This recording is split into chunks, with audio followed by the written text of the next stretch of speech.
Welcome.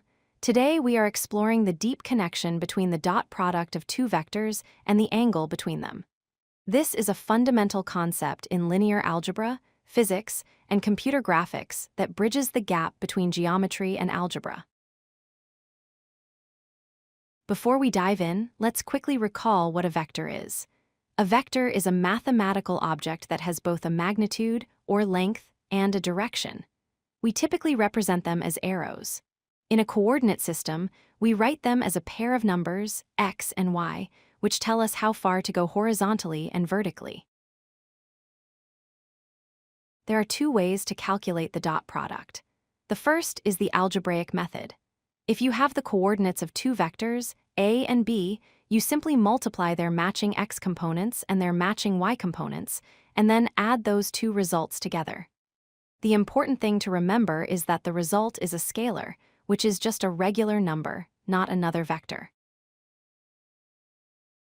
The second way to define the dot product is geometric, and this is where it gets interesting.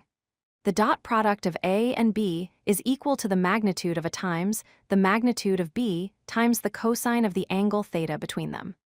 This one formula connects the lengths and the angle directly to the algebraic multiplication we just saw. Why is cosine involved here? Intuitively, cosine measures how much one vector points in the same direction as another. You can think of the term magnitude of b times cosine theta as the length of the shadow that vector b casts onto vector a. It represents the projection of one vector onto the other. This relationship allows us to do something very powerful: calculate the angle between two vectors without using a protractor. By rearranging the formula, we can see that the cosine of theta is equal to the dot product divided by the product of the magnitudes. To find the angle itself, we just take the arc cosine of that value. Let's look at some special cases. What happens if the vectors are perpendicular or orthogonal? The angle is 90 degrees. Since the cosine of 90 degrees is 0, the entire dot product becomes 0. This gives us a very fast and easy test. If the dot product is 0, the vectors must be perpendicular. What if they are parallel? If they point in the exact same direction, the angle is 0 degrees. The cosine of 0 is 1, so the dot product is at its maximum positive value. If they point in opposite directions, the angle is 180 degrees. The cosine is -1, making the dot product its maximum negative value. Let's walk through an example. Suppose we have vector a at 3, 4, and vector b at 4, 3.